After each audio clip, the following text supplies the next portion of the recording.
Alors si vous êtes là ce soir, je pense que c'est parce que vous êtes plus ou moins impliqué dans une startup ou une agence web, ou en tout cas une entreprise de taille, on va dire, modérée, donc plutôt petite, pas une grosse entreprise, et c'est plutôt sur ça que je vais me concentrer. Alors si vous travaillez dans une grosse boîte, ça ne veut pas dire qu'il n'y a rien à retenir de ce que je vais dire, mais c'est vraiment des workflows qui s'adaptent sur les très petites équipes. Donc le contexte dans lequel je vais me placer, c'est le contexte de la startup. Donc, je ne sais pas si vous connaissez ce livre Lean Startup par Eric Ries, qui décrit un petit peu ce que c'est une startup, et notamment il reprend une définition de Steve Blank sur ce qu'est une startup. Et une startup, en fait, ce n'est pas forcément une entreprise jeune, ce n'est pas forcément une entreprise qui a moins de 5 salariés, c'est simplement une organisation dans laquelle il n'y a pas encore de business model. C'est surtout ça la définition. Donc, par exemple, le wagon, est-ce que c'est une startup? D'après cette définition, c'est plus une startup. Pourquoi? Parce qu'en fait, on a trouvé notre business model qui est donc qui est assez simple, hein, les élèves payent leur formation, et on arrive du coup on va dire, à être dans le vert grâce à ça. Mais tant qu'on n'a pas trouvé ce business model qui est répétable, scalable, on est dans le contexte d'une startup. Et dans le contexte d'une startup, il y a des gros risques. Le risque principal, c'est de ne plus avoir de cash en banque, de pouvoir payer ses développeurs. Donc il faut optimiser le temps qu'on a avec l'argent qu'on a en banque pour faire le maximum. Donc c'est ça qu'on va vouloir atteindre. Alors, ce que je vais présenter, ce n'est pas la méthode de travail. Il n'y a pas la méthode de travail. Donc ce n'est pas du prosélytisme. Je ne suis pas en train de vous dire toutes les autres méthodes sont nulles. C'est la méthode qu'on a trouvée la plus adaptée à notre configuration d'équipe et aux projets sur lesquels on travaille. Donc c'est la méthode Le Wagon. Mais c'est une méthode que j'ai pu en fait appliquer dans les startups qui sortent du wagon et qui marchent plutôt bien. Donc en fait, elle est quand même assez générique. Donc on va se concentrer sur ce projet. Alors c'est un projet assez simple, c'est le site du wagon. Quand je dis simple, c'est simple technologiquement, c'est-à-dire on n'est pas en train de construire des fusées, mais c'est quand même un site qui a besoin de soins. Et donc par exemple, la page blog du wagon, donc la page blog, c'est la page où on va un peu parler des différentes news ou des différents projets qui sortent, etc. Donc comment ça se passe? En fait, on a dans l'équipe, donc 5 personnes du wagon travaillent sur ce projet. Donc il y a 3 développeurs, alors on n'est pas tous à temps plein bien sûr sur le site du wagon, heureusement. Donc il y a notamment Cédric et Romain qui bossent pas mal dessus. Donc Cédric en fait il développe un peu quand il y a un peu de front à faire, un peu de développement front, etc. Et surtout il écrit les articles et Romain va relire les articles. Donc on est dans un process finalement de journalisme assez classique où il y a donc de l'édition d'articles, de la relecture et ensuite de la publication. Donc ça c'est notre configuration. La première chose qu'on va vouloir mettre en place quand on démarre un nouveau projet technique, c'est du versionning. Alors le versionning, est-ce que ça vous parle un petit peu quand je dis ce mot-là? Ça vous fait penser à quoi? À Git, ok. Donc c'est bien, vous n'arrivez pas les mains vides. Alors effectivement, le versionning, en fait, c'est le fait de pouvoir avoir une timeline. Une timeline, c'est-à-dire une succession de snapshots, une succession de points de sauvegarde dans le temps. Et chaque point de sauvegarde est porteur d'une méta-information. Sur ce point, on sait que ça s'est passé le 16 juillet, on sait que c'est moi qui ai fait ce commit, et on a un message qui décrit ce que j'ai fait. Et donc ça, en fait, effectivement, c'est géré par GitHub. Donc GitHub, c'est un exemple d'outil de versionning. Il y a d'autres outils qui existent. Vous avez peut-être entendu parler de SVN, vous avez peut-être entendu parler de CVS, qui est encore plus vieux, ou Perforce, etc. Le principal, en fait, c'est dès que vous commencez un projet où il y a du code, et j'irai même plus loin, où il y a du texte, finalement du texte brut, vous devez mettre en place dès le premier jour du versionning. C'est-à-dire qu'il y a encore trop de gens qui développent un site, qui ne mettent pas de versionning en place et qui vont le pousser sur un FTP, par exemple, à la main. Et ils ne peuvent pas revenir sur l'état du code tel que c'était il y a quelques semaines ou il y a quelques mois, ou même tout simplement il y a 1 heure. Et ça, c'est dangereux. C'est dangereux parce que déjà, il y a des risques de perdre son travail. C'est-à-dire que s'il y a un crash de disque dur et qu'on n'a pas sauvegardé correctement, bon bah voilà, on a perdu. Le fait de ne pas utiliser de versionning va nous handicaper dans la gestion des versions mises en production. Donc quand on va mettre son code en production et que le code est cassé, pour revenir en arrière, si on n'a pas fait des snapshots, comment on fait pour revenir en arrière? En fait, on est coincé, on est obligé de faire les changements à la main dans l'autre sens. Donc il faut se souvenir de tous les changements qu'on a fait pour une version en particulier. Donc ça, le versionning, vraiment, c'est le truc numéro 1.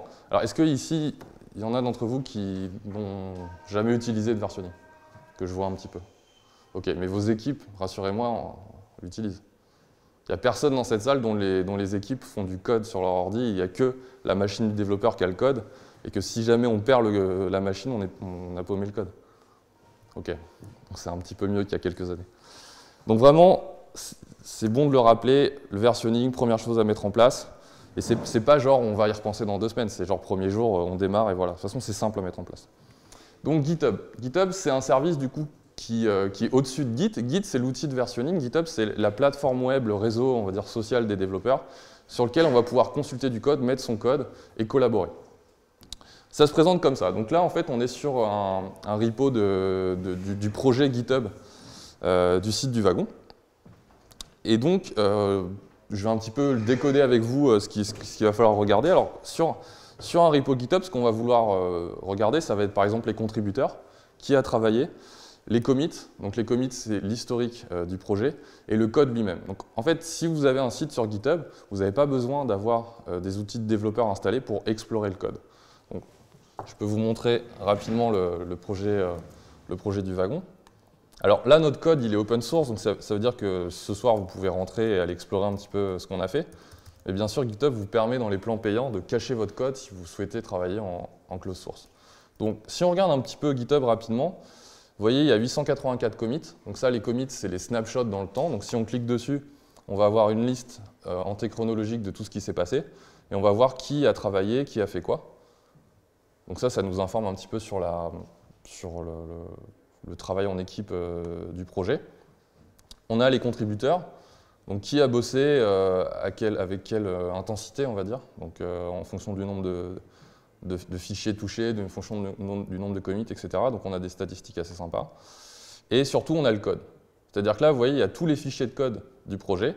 Et si je vais dans Assets, Images, j'ai le logo, par exemple. Donc, je peux aller voir le logo et je peux, ainsi comme ça, observer toute l'arborescence du code.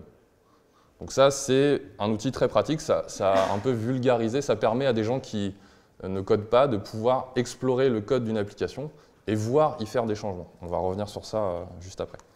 Donc ça, c'est GitHub, si vous ne l'avez jamais vu, je vous invite à aller un petit peu explorer l'outil. C'est assez simple à prendre en main une fois qu'un développeur vous a un petit peu montré le chemin. Donc si je reviens à la présentation, on va parler du deuxième point dans le workflow après le versionning, donc qui est lié au premier point, c'est les branches et les pull requests. Alors, qui sait ce que c'est une branche sur Git? Ok, donc c'est bien, il y a des devs dans la salle. Donc une branche pour les autres, ça va être une façon de travailler. En fait, quand vous avez votre ligne de snapshot, la ligne elle est unique. Mais du coup, quand on est plusieurs à travailler sur cette ligne, il va y avoir un risque qu'on se gêne, qu'on touche au même fichier, etc. Donc ce qui se passe, c'est qu'on va tirer la ligne, comme ceci. Donc vous avez la ligne principale, on va tirer une autre ligne dans laquelle un développeur va pouvoir travailler. En fait, il va y avoir une ligne pour chaque nouvelle fonctionnalité de votre projet. Et comme ça, on ne se marche pas dessus. C'est un peu comme dans Retour vers le futur, quand vous faites des réalités parallèles.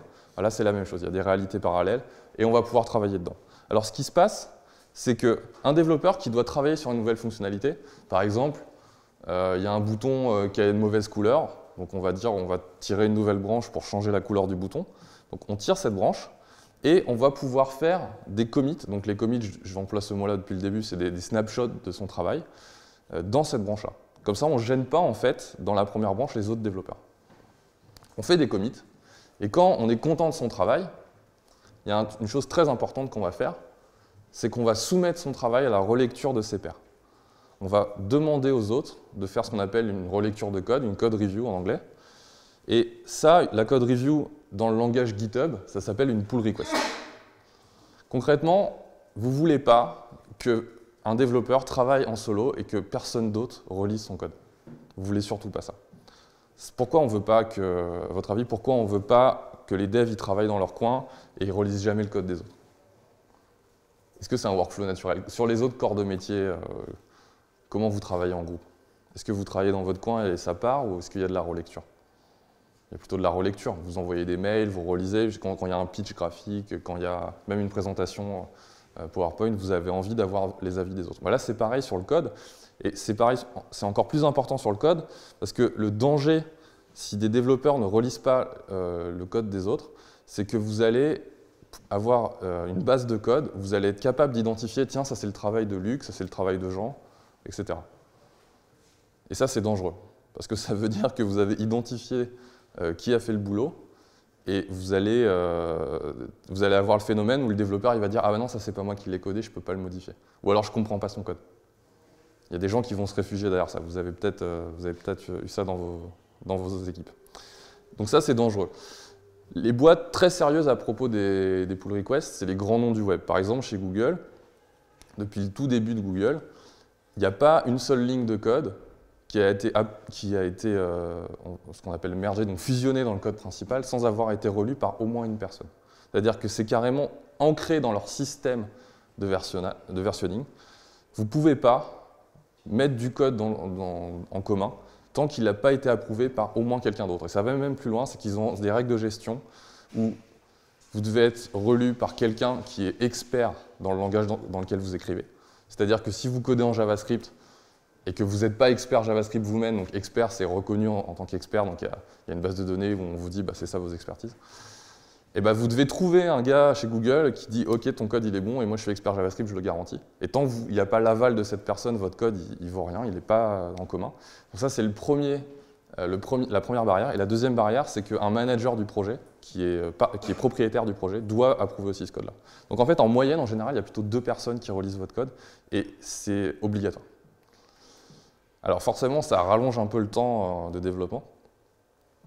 Donc ça ne fait pas forcément plaisir aux gens qui aiment bien mettre des deadlines assez fortes. Mais in fine, ça produit un code qui est totalement uniforme. C'est-à-dire qu'on ne peut pas dire bah, tiens, tel fichier c'est lui, tel fichier c'est lui, tel fichier c'est lui. C'est vraiment comme si une seule personne avait commencé à écrire du code et à la fin avait produit quelque chose d'uniforme et on va dire beau quoi, pour un développeur. Donc voilà.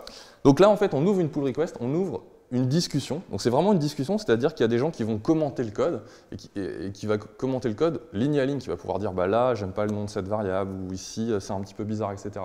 Donc ce qui se passe c'est que le développeur le développeur qui a soumis la pull request, qui a créé la branche, il va répondre aux commentaires, soit en disant oui tu as raison ou alors ils vont discuter et il va pouvoir faire des commits dans cette branche. Donc vous voyez il y a des points violets qui avancent. On fait des nouveaux commits et in fine, tout le monde est d'accord, tout le monde trouve que la fonctionnalité est correcte.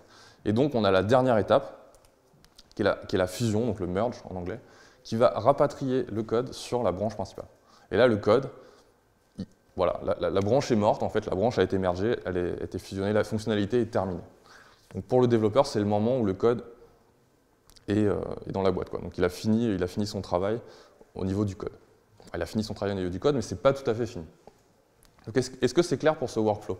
Alors s'il y a 2 fonctionnalités très imbriquées, il va falloir beaucoup de communication entre les gens qui sont on va dire, impliqués dans le projet.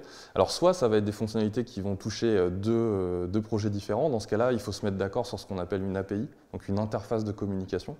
Donc on se met d'accord en disant bon bah moi à un moment je vais devoir t'appeler avec tel paramètre et je m'attends à ce que tu me renvoies tel genre de paramètres. Je ne sais pas encore lesquels parce que c'est ton travail. Mais au moins, on se met d'accord sur le nom des méthodes qu'on appelle et le type qu'on a en retour. Comme ça, on peut travailler de manière indépendante sur les internalités, sur les choses qui vont vraiment être difficiles, mais au moins sur l'interface de communication, on est d'accord. C'est un peu comme quand on parle, en fait, finalement. On est d'accord sur le sens des mots qu'on emploie, donc c'est pour ça qu'on peut se comprendre, mais ce qui se passe dans ma tête, ce qui se passe dans votre tête quand vous écoutez, j'y ai pas accès. Mais on a accès au langage commun. Donc en fait, c'est comme ça qu'on va travailler. Alors après, si c'est sur un même projet, il y a le même genre de mécanisme. Mais si c'est vraiment très proche, on peut aussi, si on n'arrive pas à se mettre d'accord sur ça, une solution, ça pourrait être du pair programming, par exemple. Donc se mettre à 2 derrière l'ordinateur et faire la fonctionnalité. Il y a des sociétés qui travaillent que en pair programming. Il y a vraiment des sociétés, il y a 20 développeurs, il y a 10 ordinateurs et 10 claviers. Et on arrive le matin, ben, on a une table et puis on n'a qu'un ordi. Donc ça peut paraître contre-intuitif en se disant bah, on va travailler 2 fois moins vite. En fait, ce qui se passe, c'est qu'on travaille plus vite. Si on arrive à avoir une équipe qui est assez senior et qui a pris l'habitude de travailler comme ça.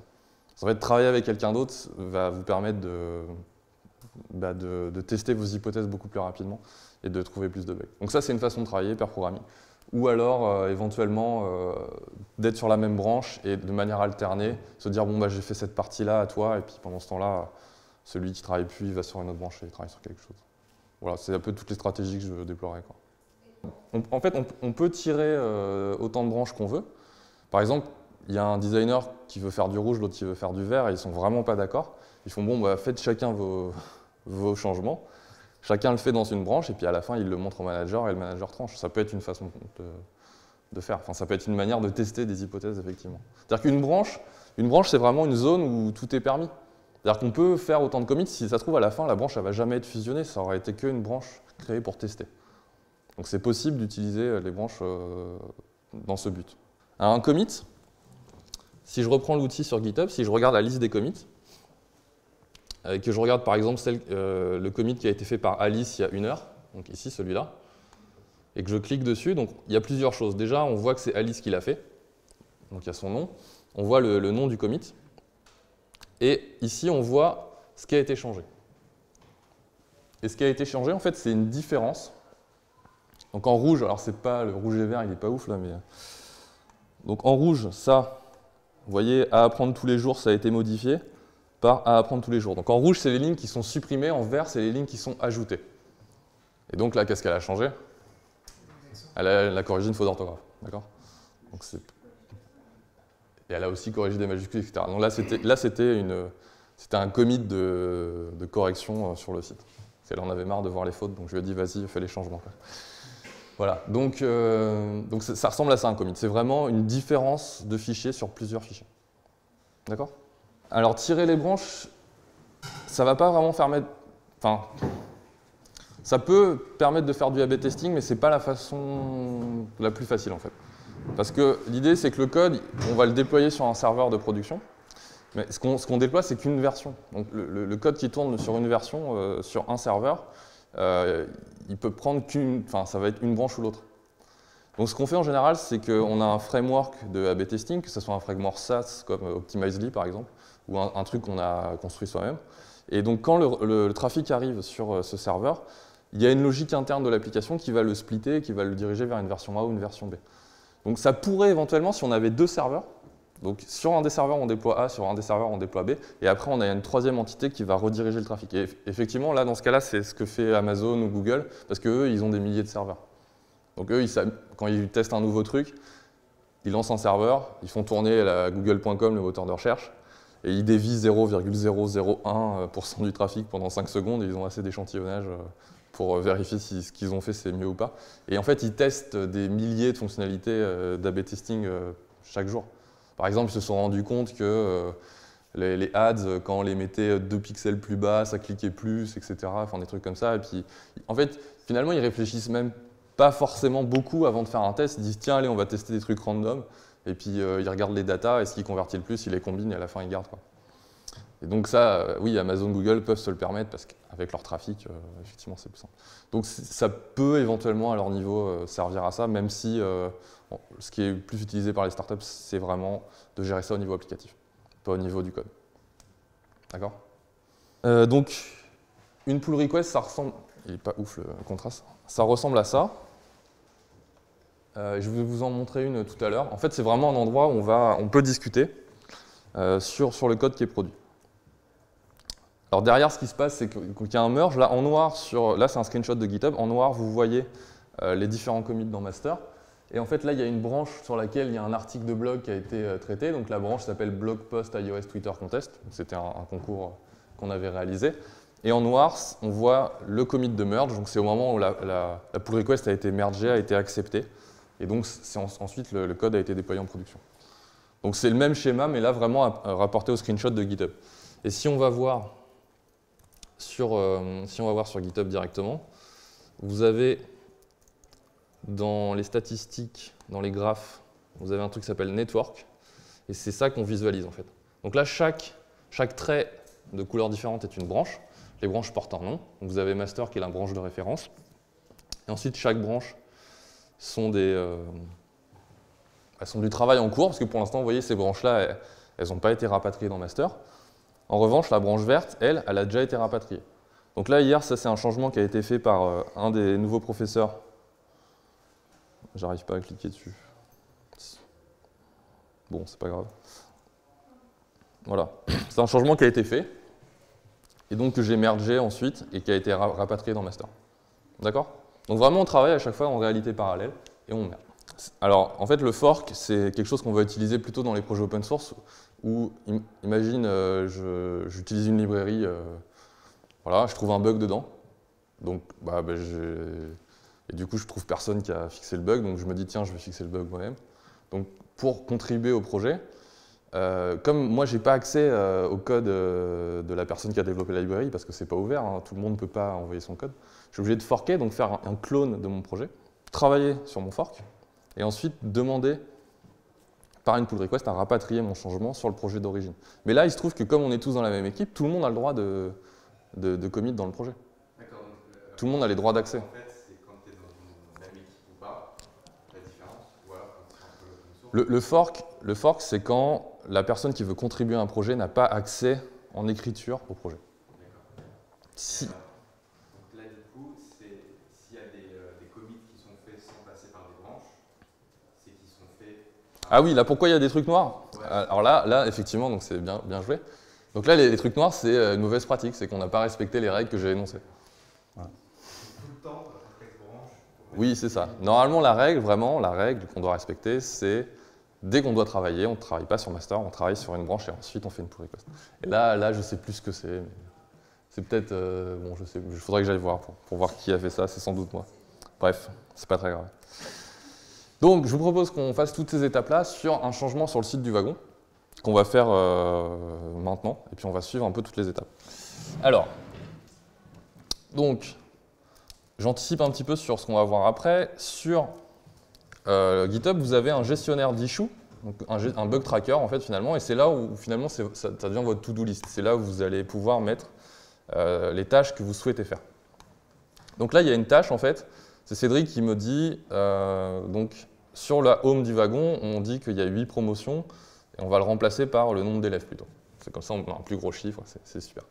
Donc bon, c'est pas un gros changement, je vais le faire avec vous. Donc ce que je fais, c'est que je vais donc lancer mon projet. Alors je vais vous mettre juste un terminal en blanc pour que vous voyez bien. Donc je vais ouvrir mon projet dans mon éditeur de texte.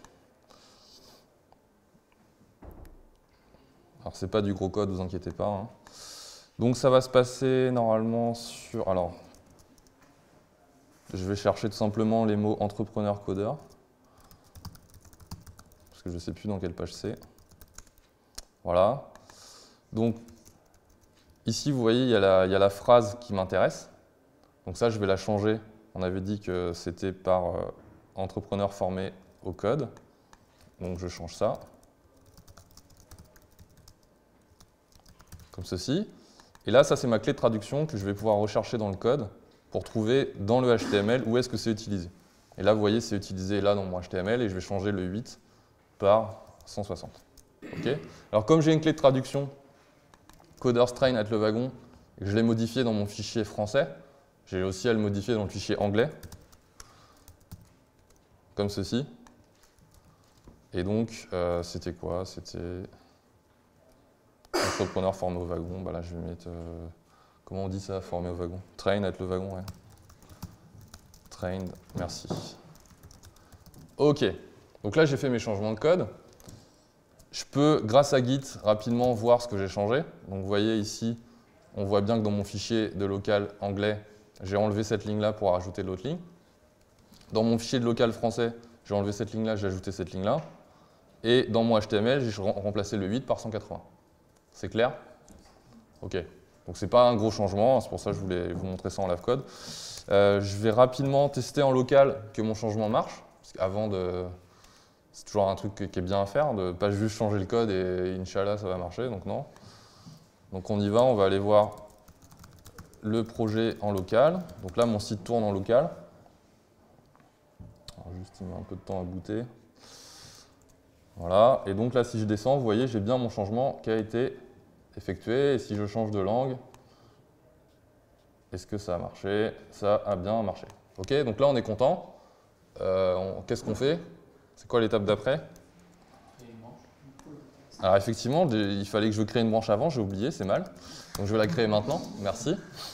Donc je crée ma branche. Comment elle va s'appeler? Donc c'est home change home 8 to 160. Et effectivement, une convention de nommage pourrait dire qu'on prend l'issue 71 et qu'on va le mettre dans le nom de la branche. Ça peut être quelque chose qu'on rajoute dans le flow de travail.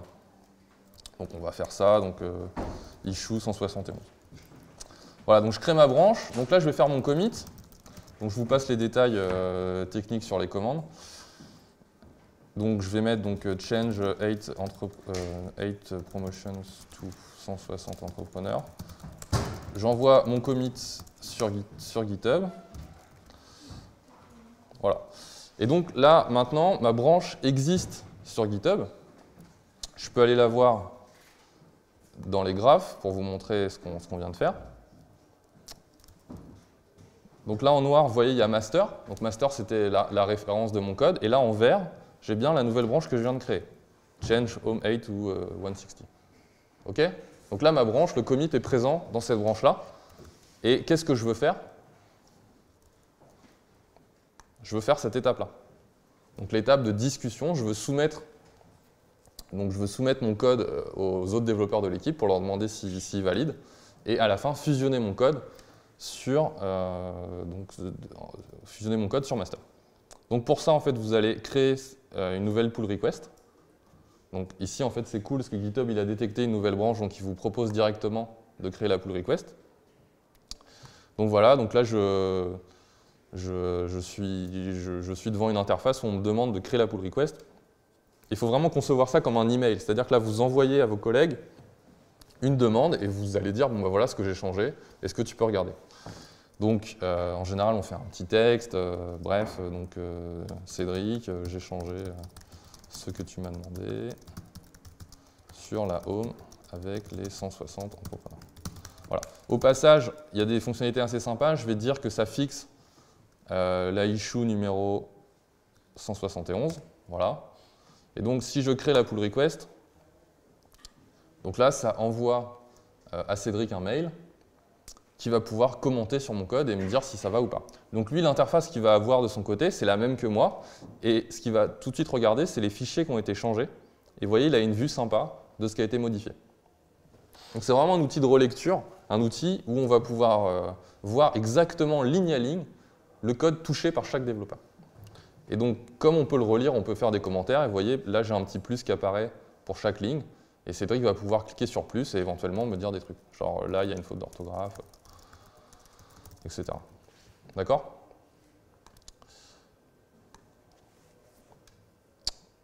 Donc, je vais laisser comme ça. Je ne sais pas s'il regarde ses mails. Alors, je vais voir s'il répond. On va continuer en attendant.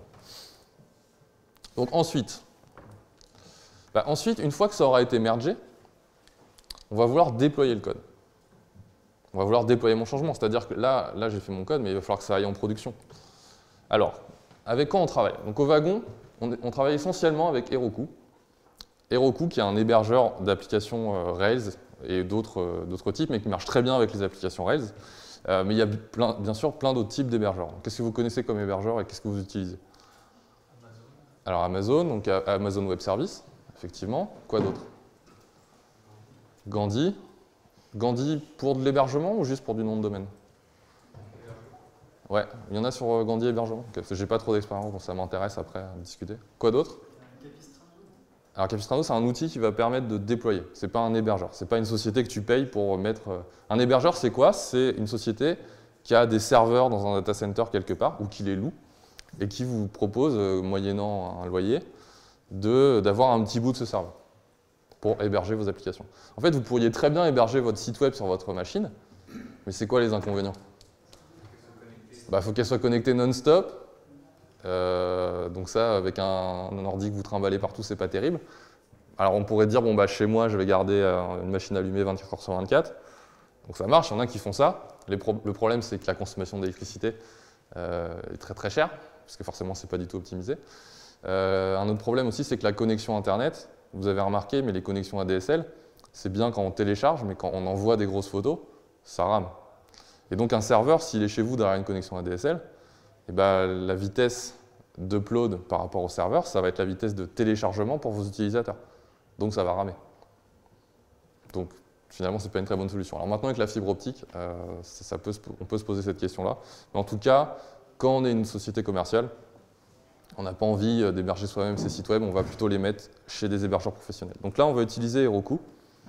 Et il y a un truc important, c'est que là, on va faire évoluer master, c'est-à-dire qu'on va merger la branche master, la branche qu'on a créée dans master. Et dans le workflow qu'on utilise au wagon et que je suis en train de vous présenter, il faut se mettre une règle en tête, c'est que tout ce qui est dans master est déployable à n'importe quel moment. Donc c'est pour ça qu'on ne veut pas coder dans master. Si on a du work in progress dans master et qu'il y a quelqu'un qui arrive et qui le déploie, parce qu'on respecte cette règle, ben en fait on casse le site. Donc ça, c'est vraiment une règle qui va conditionner comment vous travaillez. Enfin, ça va avoir des conséquences après. Donc là, quand on merge la pull request, en fait, ce qu'on fait, c'est qu'on dit, bah, OK, il y a une nouvelle version qu'on est prêt à déployer en production. Et donc, ce qu'on va faire, en fait, c'est qu'on va prendre le code qui est sur notre ordinateur, sur master, et qu'on va l'envoyer plus sur GitHub, mais sur Heroku. C'est-à-dire qu'on va prendre notre version de master et on va dire, OK, donc ça, je te donne la nouvelle version et dans 2 minutes, tu fais tourner ce serveur-là. Tu fais tourner avec ce code-là. Et c'est là où Git est un outil puissant et combiné avec Heroku, c'est que pour déployer, vous utilisez la même chose que votre outil qui vous sert à versionner le code. Et ça, c'est vraiment d'une très grande puissance quand on est développeur. Donc je ne sais pas, sur vos projets, si la mise en production, c'est quelque chose de tabou, si c'est quelque chose de dangereux, qui vous fait peur à chaque fois. Je ne sais pas si chez vous, vous avez une règle, on ne déploie pas le vendredi. Vous avez peut-être ça. Bon, bah en fait, toutes ces règles-là, elles viennent, on règle le symptôme, on ne règle pas la cause de la maladie, en fait. Normalement, si vous travaillez avec ce genre de workflow et que vous faites ça sérieusement, on peut déployer vendredi à 19h30, quoi, sans avoir peur de passer son week-end à régler les problèmes. C'est possible d'arriver à cet état-là. Donc c'est pas une fatalité de se dire non, bah non, il y a un jour de la semaine où on ne déploie pas. C'est quand même handicapant, quoi, de se dire à jeudi à 17h on ne touche plus à rien.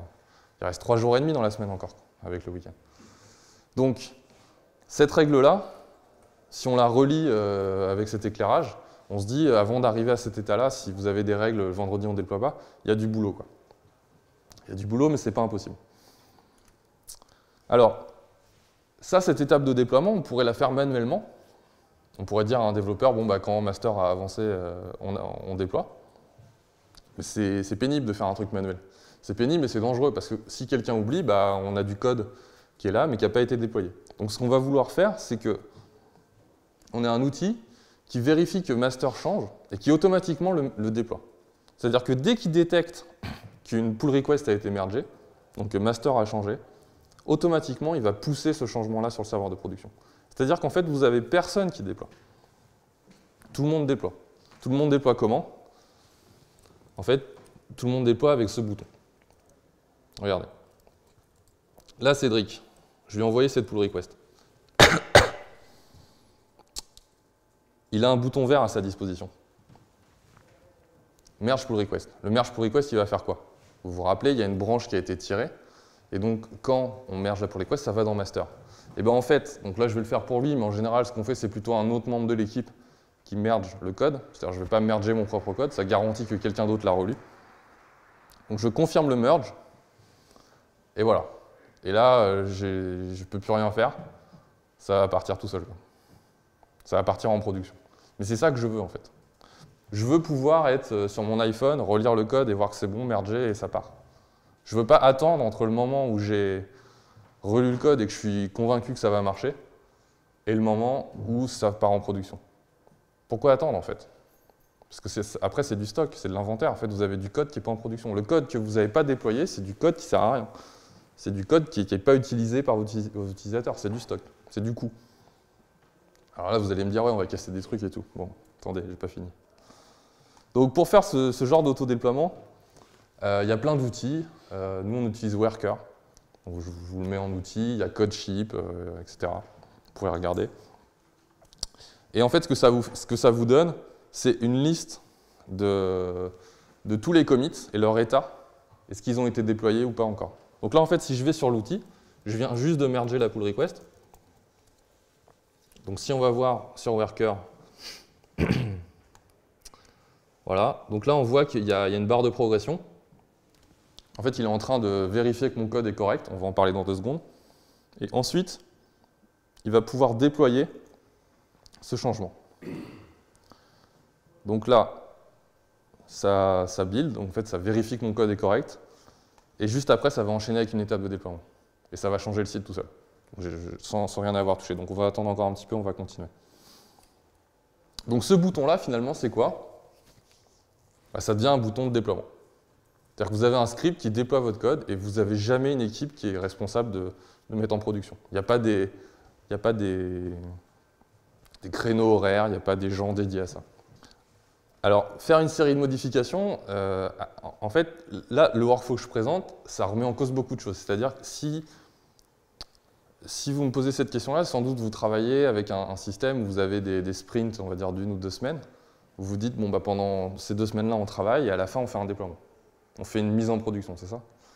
Et vous avez sans doute ce workflow-là parce qu'il y a beaucoup de choses qui sont couplées. Il y a beaucoup de choses qui sont interdépendantes. Alors, en fait, dans ces systèmes-là, on peut toujours trouver un moyen de tirer la ficelle et de sortir les choses qui sont couplées et d'au fur et à mesure commencer à les implémenter, les mettre en production. Il y a des mécanismes, par exemple ce qu'on appelle des feature switch, des trucs avec des on-off, où en gros on code la feature, mais on la met derrière un interrupteur qui est à off par défaut et qu'on va mettre à on pour certains utilisateurs. Ce qui fait qu'on code la fonctionnalité, on la met en prod tous les jours, voilà, toutes les heures, etc. Et puis pour certains users, donc forcément les users de test, on la met à on, et il n'y a que eux qui auront ce code-là qui est actif. Mais ça vous permet déjà de garder déjà ce système-là, qui vous permet de mettre en production régulièrement, et sans casser en fait tout le reste, et en livrant partiellement des fonctionnalités. C'est possible. Voilà. Et ça change forcément l'organisation, ça change forcément votre façon de vous organiser, de gérer les équipes, de gérer les releases, gérer les projets.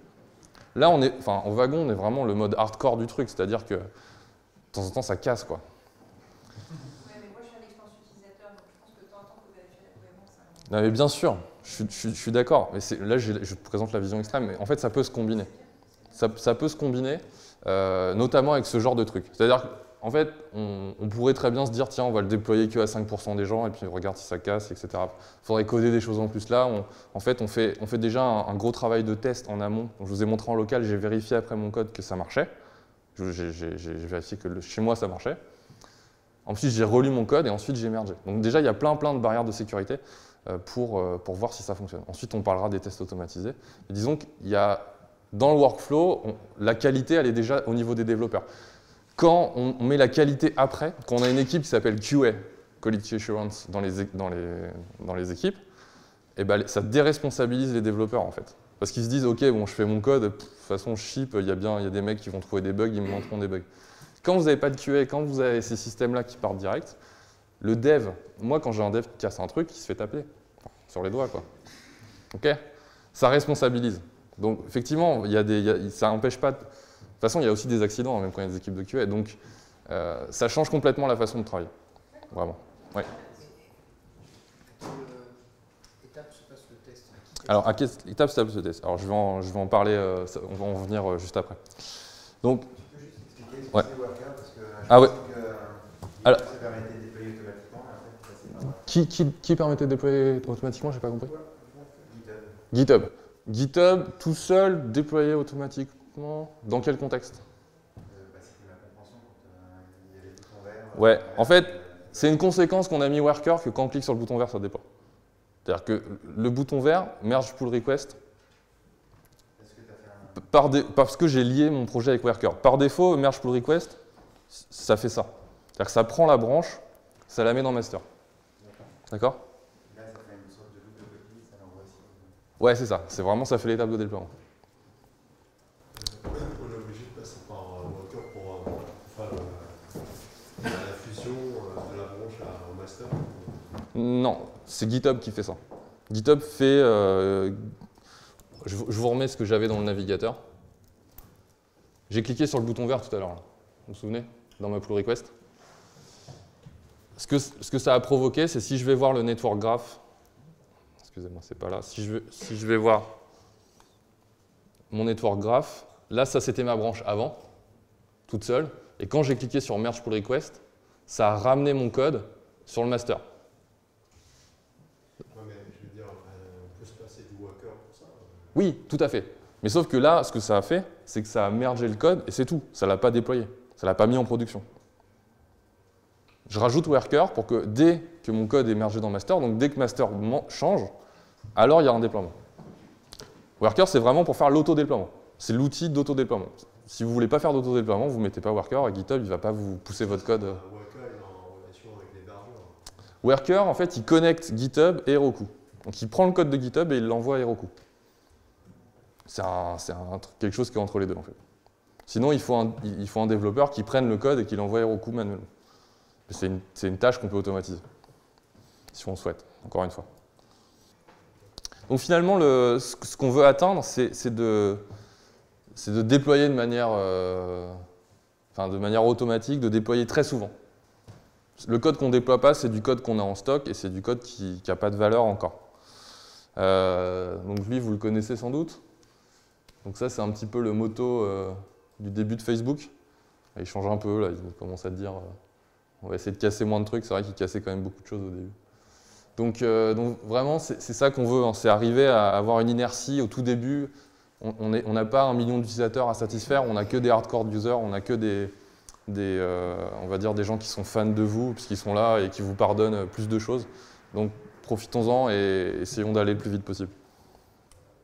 Alors donc, voilà, donc là, forcément, je viens à ce point. Qu'est-ce qui se passe si on casse un truc? Qu'est-ce qui se passe déjà, il faut se rendre compte qu'on a cassé un truc. Donc ça implique d'avoir ce qu'on va voir après, du monitoring éventuellement, ou de tester aussi en production régulièrement. La meilleure situation, c'est d'être utilisateur soi-même du service. Par exemple, chez GitHub, ils sont sur GitHub toute la journée. Donc quand un truc casse ou un truc les embête, ils sont les premiers concernés et ils peuvent le changer, le produit. Ça, c'est génial. Quand vous êtes dans une équipe qui développe un produit et vous n'êtes pas du tout dans la cible, c'est beaucoup plus dur. Quand vous avez une équipe de développeurs sur un produit, par exemple, j'ai travaillé sur un produit où c'était de l'événementiel. Bon, bah, moi, je n'étais pas hôtesse d'événements, je n'étais pas organisateur d'événements, etc. Donc, je ne pouvais pas me mettre à la place des gens, à moins d'aller physiquement sur les événements. Et c'est que quand j'allais physiquement sur les événements et qu'on me donnait un iPad à l'entrée et que j'accueillais des gens, que je me sentais débile avec mon produit qui ne marche pas. Donc c'est ça en fait, c'est quand on se met vraiment dans la situation des utilisateurs qu'on peut avoir beaucoup plus d'empathie et comprendre ce qui se passe. Alors que bien au chaud derrière son ordinateur, c'est beaucoup plus simple. Donc qu'est-ce qui se passe si on casse des trucs? Et bien la première solution qui est assez simple en général, c'est qu'on revient en arrière. Donc comme on s'est embêté à mettre du versionning quand on a mis Git, comme on s'est embêté à mettre des outils d'autodéploiement, on a aussi des outils d'autodéploiement des versions précédentes. Et c'est ça qui commence à être intéressant, c'est-à-dire que là, pendant que je parlais, je parle beaucoup ce soir. Pendant que je parlais, il y a une nouvelle version qui a été mise en production il y a 8 minutes. Si on va sur le site du wagon, j'ai bien mes 160 là. Et là, je suis en production. Là. Vous regardez l'URL, ça a marché. Mais là, je me dis, ah ben non, mes 160, ça va pas, j'aime pas ce changement. Je peux prendre le changement juste avant, qui a été déployé il y a 1 heure. Alors, je vais le prendre plutôt dans la colonne build, ça marchera mieux. Donc je peux prendre ce changement-là et le déployer en production. Alors c'est pas lui, c'était celui d'avant. Voilà, celui-là. Et le déployer en production. Et hop, là j'ai un déploiement et dans 2 minutes, mon site a été changé. Et j'ai rien codé. Et j'ai pas touché à ma ligne de commande. J'ai tout fait avec mon interface web. Mais la base de données, ça se passe comment? Alors pour la base de données, c'est à vous en fait d'intégrer dans vos scripts, quand vous poussez du code, avoir aussi les scripts de rollback pour chaque changement. Donc quand on utilise un truc comme Rails, quand on fait des migrations de schémas, naturellement dans les migrations Rails, il vous met les transformations inverses pour les trucs standards. Ce qui fait que quand on applique ce changement-là, dans le script de déploiement, on va appliquer le rollback pour changer la base. Alors après, il y a des situations où ce que je dis ne marche pas, parce que par exemple, vous faites une migration, vous supprimez une colonne, bah, le rollback de suppression de colonne, il n'existe pas. Donc là, ça ne marche pas. Donc il y a des déploiements qu'on va vouloir être plus en mode manuel. C'est-à-dire qu'on va désactiver l'autodéploiement et on va plus surveiller ce qui se passe. Donc là, vous voyez, ça déploie. Et puis bon, ça prend 1 minute, 1 minute 10, quoi. Mais ce qui est cool, c'est que je peux le faire depuis mon téléphone, ça. Donc là, on m'appelle, le site est cassé. Je constate qu'il est cassé. Je n'ai pas le temps de regarder ce qui se passe. Je reviens à une version en arrière. Et c'est vraiment un gros confort d'avoir ce genre d'outil. Donc ça, c'est pour le rollback. Donc je viens de vous faire la démo, très bien. Je peux vous montrer jusqu'au bout hein, que ça fonctionne. Ou alors vous pouvez me croire, je ne sais pas. Non, on va faire confiance là. Ça tourne. Donc là, en fait, ce qu'on a obtenu avec toutes ces étapes, c'est ce qu'on appelle le déploiement continu. L'intégration continue, il y a plusieurs termes. Et donc c'est vraiment quelque chose qui va vous simplifier la vie pour vos développeurs. Et c'est un état où vous êtes en perpétuel déploiement. Tout le code que vous produisez, il sort directement, sans forcément sacrifier la qualité. Donc du coup, ça c'est une petite phrase en fait qui peut vous faire réfléchir sur l'état actuel de vos projets. C'est que si vous êtes dans une équipe et que l'équipe, vous lui dites, bon bah maintenant, hop, on prend le master, on déploie, si tout le monde se met à hurler, il y a un souci. Ce qui est un souci, c'est qu'il y a un problème, il y a un truc qui bloque. Vous devez travailler sur vos outils, vous devez travailler sur vos process. Donc, qui est dans cet état-là? Qui est dans l'état où on peut pousser mon code à n'importe quel moment, j'ai pas peur? 1, 2, c'est bien les gars, 3, 4, 5, ok. Vous confirmez, c'est cool de bosser comme ça? Ouais, confirmez en hochant la tête, donc ils n'entendent pas, mais ok. Merci beaucoup. Donc les avantages de cette méthode. Donc vous réduisez le risque de déploiement. Alors ça veut dire quoi? Là, qu'est-ce que j'ai déployé tout à l'heure? Combien de lignes de code j'ai touché? Combien de lignes de code j'ai changé? J'ai changé 3 lignes de code. J'avais 2 traductions plus un chiffre dans le HTML. Bon, certes, ce n'était pas un gros changement, mais c'est ça qu'on veut en fait. Si vous attendez 1 mois pour déployer, vous allez déployer 15 000 lignes de code, changez. Donc le risque que ça pète, il est à 100%. Évidemment, ça ne va pas marcher. Évidemment, vous allez mettre 1 semaine à déployer. Parce que vous allez déployer, donc en fait, quand vous allez voir le gars qui gère la prod, il va dire « Bon, ok, on attaque lundi. » Donc lundi, tu fais ton premier déploiement, mardi, tu fais ton deuxième, et mercredi, ton troisième. Le gars, il a déjà anticipé qu'il y avait déjà deux séries de déploiements. Et il a raison, parce que ça va forcément casser.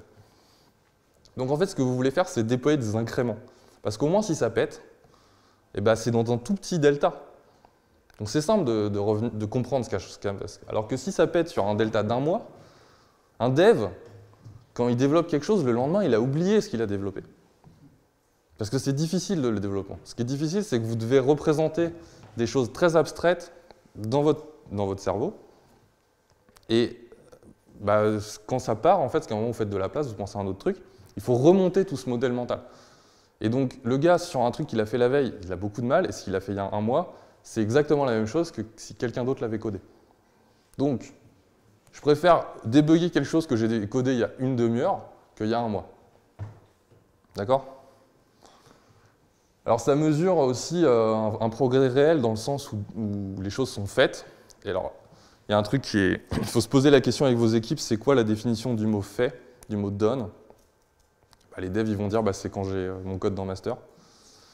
Les testeurs, ils vont dire bah, c'est quand mon bug il est rentré, que j'ai fait mon boulot de QA, etc. Et puis le marketing, il va sans doute dire quand le truc est en production. Évidemment, c'est quand le truc est en production que c'est fait, que c'est terminé. Donc un dev, ce qu'il faut qu'il intègre, c'est que son boulot, il est terminé quand le code il est en production. D'accord? Et donc, quand votre code est en production rapidement, vous avez un feedback utilisateur. Direct. Et vous n'attendez pas 3 mois. Encore une fois, je développe un truc à 8 heures. Bon, à 10 heures, je ne me lève pas à 8 heures. Un truc à 10 heures. À 11 heures, c'est en prod. À 11h30, j'ai le product manager qui vient me voir parce qu'il a un feedback utilisateur sur ma feature. C'est beaucoup plus simple pour moi de l'intégrer, s'il est pertinent bien sûr, que si ça avait été sur un truc que j'avais codé 1 semaine avant. On revient toujours à ce principe-là. Alors le test. Donc forcément, quand on est sur des process totalement automatisés pour déployer, et que tout est que c'est fait en temps réel et qu'il n'y a pas de buffer de gens qui vérifient. Il faut être vraiment rigoureux à l'étape de développement sur les tests. Les tests, il y a plein de façons de tester. Le test que j'ai fait tout à l'heure, c'était un test manuel. C'était un test, je lance le site, j'actualise et je vérifie que ça marche, que ça affiche ce que je veux, que ça ne casse pas. Après, vous avez tout un tas de catégories de tests qui vont être plus automatiques, c'est-à-dire qu'on va écrire du code qui teste son code. Donc on a une partie du code qui n'est pas du code de l'application, mais qui est du code qui vérifie le code de l'application. Donc si on a du code comme ça, c'est quelque chose qu'on va lancer à chaque fois qu'on va avoir une nouvelle version. Et donc un outil comme Worker, donc je vous rappelle ce que c'est Worker, c'est cet outil-là. Ici, là, il va checker en fait dans toutes ces étapes-là, il va lancer les tests en fait. Et du coup, si jamais il y a un test qui ne marche pas, il ne va pas déployer en production, évidemment. On va prendre un exemple. Worker, ce que ça fait, c'est que à chaque fois qu'il y a un nouveau commit, ça lance les tests. Et ce qu'on va faire, c'est qu'on va prendre Cédric en cobaye. Je suis désolé Cédric de révéler ce point faible de ton écriture. Et Cédric, quand il écrit ses blog posts, il dit tout le temps sur Paris. On ne dit pas sur Paris en français, on dit à Paris. Voilà. Donc bon, on lui a dit une fois, 2 fois, 3 fois, puis au bout de la 5e fois, on a un peu marre dans les pull requests de répéter tout le temps, puis surtout qu'il y en a qu'on laisse passer. Et puis Cédric, il n'arrive pas à changer son habitude. Donc, qu'est-ce qu'on fait? On va automatiser le test. On va tester que dans le blog post, il n'a pas écrit sur Paris. Et que s'il a écrit sur Paris, ça fait une erreur. Et donc si ça fait une erreur, ça bloque le build. Ça bloque l'exécution du code et ça empêche de déployer. Alors on va faire ça. Donc je vais simuler que je suis Cédric. Je reprends mon code, je me remets sur master. Et donc je vais tirer une branche et on va dire qu'on simulate sur Paris. Voilà, ça c'est le nom de ma branche. Je vais prendre un article de blog qui dit à Paris. Alors, voilà. Donc là j'ai ça. Donc ça c'est l'article de blog du tuto Google Autocomplete. Donc à Paris, c'est où? C'est là. Et là donc, je vais mettre sur Paris. OK. Donc je fais une faute volontairement. Je vais ajouter mon commit.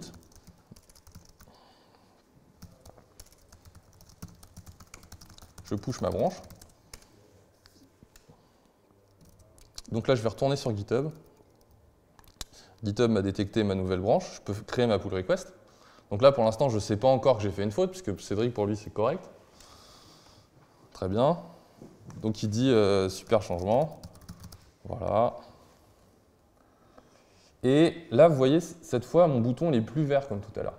Là, il est jaune. Là, ce qui se passe, c'est qu'il y a GitHub qui me dit bon, OK, j'ai lancé le build, j'ai lancé les tests, et pour l'instant, ça tourne. Donc ça tourne, ça serait cool que, tu vois, tu merge with caution, ça veut dire attends un petit peu que j'ai fini de tester que le site est correct, et si c'est le cas, ça sera vert. Donc là, ce qui se passe, c'est que tous les outils sont intégrés, donc je peux cliquer sur Détail. Et là, on est sur Détail, on voit que le build a été lancé par Worker, donc j'ai rien eu à faire, hein, tout est auto-détecté. Donc forcément, pour le blog, j'ai pas vraiment d'autres tests. J'avais écrit ce test-là parce que c'était rigolo, quoi, effectivement, de checker ça. Mais pour un projet de code, vous avez à avoir des dizaines, voire des centaines de tests automatiques sur votre projet. Le script pour le test, il est écrit dans Worker? Non, le script pour le test, il est écrit dans la base de code. Donc si je vais voir, normalement il est écrit là, ou pas, attendez, hop, spec, typo spec. Voilà, ça c'est mon test qui vérifie que Cédric n'a pas écrit sur Paris. Ah oui, il écrit IA aussi, au lieu de il y a, bon bref. Voilà, donc ça c'est le test en fait. Donc on écrit du code qui vérifie que dans les blog posts, il n'y a pas écrit les choses qu'on ne veut pas. Voilà, donc là vous voyez c'est rouge, mon build est rouge, donc comme il est rouge, il ne va pas être auto-déployé au merge, et surtout dans GitHub. Alors si je rafraîchis, voilà, vous voyez, le build est failed, et là, il me dit bien, non, fais gaffe, il y a une erreur. Donc moi, je peux aller voir l'erreur, et là, comme ça, on a cette correction. Alors, en fait, un autre truc qu'il faut voir dans un workflow de développeur, c'est que le développeur n'attend pas d'avoir ce feedback dans GitHub, ça c'est vraiment un garde-fou en dernier recours, mais il peut très bien lancer localement les tests et voir, vous voyez, il y a eu 118 tests qui ont été exécutés sur toutes les lignes de chaque blog post, en fait, et il peut aller voir qu'il y a eu une erreur, dans ce fichier à la ligne 148. Donc de lui-même peut lancer les tests, un développeur va lancer les tests et corriger les trucs qu'il aurait cassés. D'accord? Mais tout ça est intégré avec les outils pour, en combinaison avec Worker, ne pas auto-déployer, parce que là, concrètement, ce qui se passe, si je merge la pull request, Worker il va relancer un build, parce qu'il va vouloir essayer de déployer vu que master a changé, mais il ne va pas le faire, parce que comme le build va casser, il ne va pas auto-déployer ce changement, donc il va m'empêcher de déployer le changement avec une erreur. Donc là, on a un cas un peu dégénéré, parce qu'on est sur du texte et sur un projet blog, mais quand vous avez une application avec du code natif, bah là, vous avez un garde-fou et qui vous empêche de déployer des choses qui sont cassées. Le script de test fait partie du code, donc il est vraiment dans le repo GitHub. Il est vraiment là dans le dossier spec sur GitHub. Et ça, ce dossier de test, c'est les développeurs qui doivent l'écrire. Donc quand ils écrivent du code, ils doivent aussi écrire du code de test qui vérifie que leur code est correct. Cela dit, sur Worker, on voit des étapes. Ouais. Ça, j'imagine que ça doit être... En fait, pour Worker, juste pour rapidement, il y a un fichier worker.yml dans le projet, qui est ici, qui est un projet qui vous décrit les steps qui servent à builder comme Travis CI en fait. Dans Travis CI, il y a un point travis.yml, là il y a un worker.yml. Il y avait une question au fond. Donc dans Worker, on a juste à indiquer les fichiers de code qui va tester. En fait, ça va être précisé justement dans le worker.yml. Ici, là je dis que pour lancer le build, pour construire mon projet, vérifier qu'il est correct, j'ai une première étape, ici bundle install, j'ai une deuxième étape, et ça c'est mon étape vraiment qui lance les tests. Donc ça c'est l'étape que j'ai écrite et qui vérifie qu'il n'y a pas des fautes d'orthographe. En fait.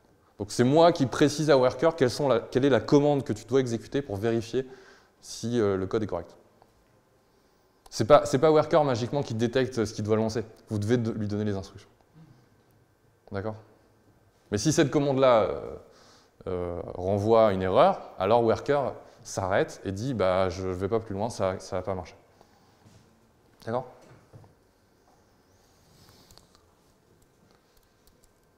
C'est clair ou pas cette étape de test et d'automatisation? Désolé Cédric, c'était rigolo.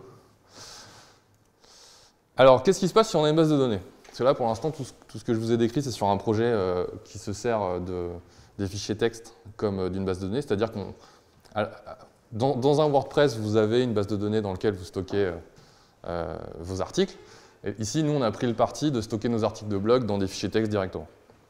Donc, qu'est-ce qui se passe si dans un vrai projet d'application, vous avez une base de données? Alors, la première chose qu'il faut que vous ayez, et ça, demain matin, je vous encourage vivement d'aller voir les développeurs et leur poser la question, est-ce que vous avez des backups? Est-ce que vous avez un truc qui tourne toutes les nuits, qui check la base de données, qui la dump, qui fait une archive de l'état actuel de la base et qui le stocke quelque part? Et surtout, ils vont sans doute vous dire « Ah ouais, on a un script qui tourne. » Bon, très bien. Est-ce qu'il tourne encore? C'est peut-être qu'il tournait il y a 6 mois, mais le truc il est mort et personne ne s'en est aperçu. Et est-ce que les fichiers, les archives qui sont produites grâce à ce script sont fonctionnels? C'est-à-dire, est-ce que vous pouvez les prendre et les remonter et bien avoir la base de données telle que vous l'aviez? Parce que parfois, vous pouvez avoir des scripts comme ça qui créent des backups de la base, mais les backups sont inexploitables. Et ça peut être très grave, c'est-à-dire que si vous pensez avoir un backup en place, un truc automatique, et que, en fait, non, et que ça fait 1 an que vous n'en avez pas, et que le dernier backup valide sur lequel vous pouvez repartir, il date de 1 an, et que demain, vous avez un gros incident serveur, ben, vous perdez tout depuis 1 an, quoi. Et les devs, ils vont être juste en mode, bon, bah, le dernier truc qu'on peut restaurer, c'est il y a 1 an, et tu vas dire, mais ouais, mais... Donc, ça, c'est important. C'est très important. Donc, c'est pas juste on a un script qui tourne, c'est vraiment est-ce que régulièrement on le teste, on l'exerce, on voit que ça. Idéalement, ce qui peut être pas mal, c'est que les développeurs, ils peuvent avoir un truc qui récupère le backup, qui le monte sur leur machine et ils s'en servent comme données de test pour eux. C'est-à-dire qu'ils reproduisent les données de production chez eux pour tester. Ça, c'est une garantie qu'au moins vous avez un mécanisme pour remonter les données de production. Donc du coup, quand vous avez du backup, vous pouvez faire des rollbacks de bases de données. Donc si jamais vous avez fait un déploiement qui supprime toute la base des utilisateurs, ça peut arriver, hein, on ne fait pas gaffe, bon, bah, vous repartez sur le backup de minuit, quoi. Alors vous avez perdu de minuit à 16h, mais c'est mieux que d'il y a 1 an jusqu'à 16h. D'accord? Donc le rollback de données, c'est quelque chose qui est permis par le backup de données. Y a des gens qui ont des histoires d'horreur à raconter là sur ça? Que je parle pas toute la soirée. Bon, il y a des sourires, je pense que oui, mais on va pas partager ça tout de suite alors. Alors, le monitoring. Donc ça, c'est un autre truc aussi à demander demain matin à vos équipes. Le monitoring, c'est quoi? C'est le fait de s'assurer que les applications qui tournent en production sont vivantes et marchent correctement. Donc le monitoring le plus simple, c'est ce qu'on appelle un ping.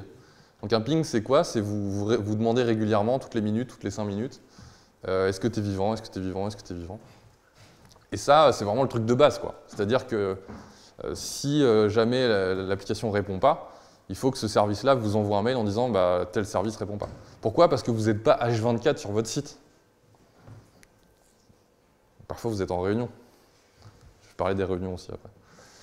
Et donc, un autre truc aussi, c'est quand vous avez un hébergeur qui vous vend un service en disant « Ouais, vous inquiétez pas, vous serez up tout le temps, on a un SLA de 99.99. » SLA, vous voyez ce que c'est ou pas?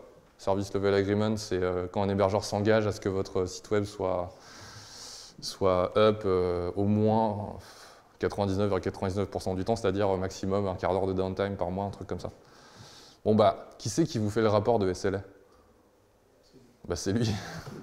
Donc forcément, s'il a été down et que vous en êtes pas aperçu, il va pas vous le mettre, quoi. Bon, sauf s'il est honnête.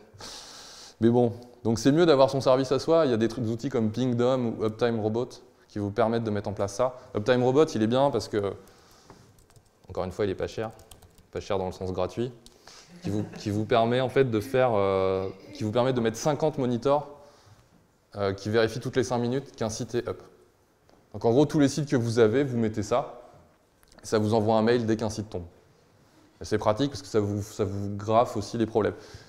Ça va plus loin, c'est pas uniquement si le site répond ou pas, c'est si le site répond et s'il est lent aussi. C'est-à-dire si, par exemple, j'ai un client, son site marche très bien, et puis une après-midi, j'ai commencé à avoir des alertes, attention, le site met 15 secondes à répondre, 20 secondes à répondre. En fait, c'était une attaque chinoise. Et parfois, il y a des attaques chinoises, on ne sait pas trop. Il y en a une récemment sur GitHub. Et en fait, j'ai écrit à l'hébergeur qui avait effectivement eu ça, mais par contre qui n'avait pas vu l'ampleur des dégâts, ils pensaient que c'était que de leur côté. Donc ils n'avaient rien fait. Pourtant on les paye à ce que ça marche. Donc, j'aurais dit non, regardez, moi j'ai mes sondes partout, parce que là, Uptime Robot, ça sonde de plein d'endroits du monde. Ça sonde d'Asie, ça sonde d'Afrique, etc. Et donc on voyait bien clairement que c'était un truc généralisé, c'était pas juste en France. Donc vous avez intérêt aussi, même si vous faites confiance à votre hébergeur, d'avoir votre solution, vous voyez, c'est gratuit, c'est très simple à mettre en place, qui va vérifier que votre site fonctionne. Ça, en général, les équipes, ils l'ont. Demandez quand même demain matin si vous avez bien du monitoring. Alors, le monitoring, c'est beaucoup plus que ça. Hein. Ça va être si vous managez vous-même vos bases de données, vous managez vos serveurs web, etc. Ça va être tout un tas de métriques qu'on va récupérer pour s'assurer que les serveurs fonctionnent bien et qu'il n'y a pas de problème. Donc des métriques du type est-ce que le disque dur n'est pas plein, est-ce que la RAM n'est pas au maximum, est-ce que le CPU n'est pas à 100%, etc. Donc le monitoring, c'est quelque chose d'important. Ça, j'en ai parlé. Alors sur Heroku, vous avez des add-ons, alors on ne voit pas bien, mais qui vous permettent de faire du monitoring un petit peu plus précis au niveau applicatif. Ce que vous voulez faire, quand vous avez une appli Rails, et que parfois vous tombez sur ce qu'on appelle des erreurs 500. Est-ce que vous voyez ce que c'est une erreur 500 sur un produit ou pas? C'est quand ça pète complètement et ça fait un truc rouge ou ça dit une erreur est survenue de notre côté. Et là, il y a les gens qui prennent un screenshot et qui vous envoient un email. J'ai cette erreur-là, ça t'aide? Non, ça m'aide pas. Mais bon, comme ils ne sont pas développeurs, ils ne comprennent pas la blague. Donc du coup, ces erreurs-là, en fait, vous, si vous n'avez pas un monitoring sur le serveur, ben, vous n'allez pas les voir. Vous allez juste avoir un flot d'emails de mecs qui vous prennent ces screenshots-là qui ne vous aident pas du tout parce que ça ne vous donne pas du tout la moindre idée où est-ce que ça a cassé. Et vous ne savez pas où c'est. Donc le monitoring, c'est aussi au niveau applicatif, pouvoir avoir une remontée d'erreurs qui va dire bah, à tel moment, telle ligne du code, il y a eu telle exception, il y a eu telle erreur. Et après, vous allez pouvoir le débugger. Donc, ce que j'aime bien comme application, c'est AppSignal, qui est en bas là, qui vous permet dans les applis Rails d'avoir ce débugage. Donc ça, c'est un autre truc, si vous connaissez, en général, les devs le connaissent aussi, à avoir. Ça fait partie du monitoring. Des questions sur le monitoring? Avant que je passe aux tools.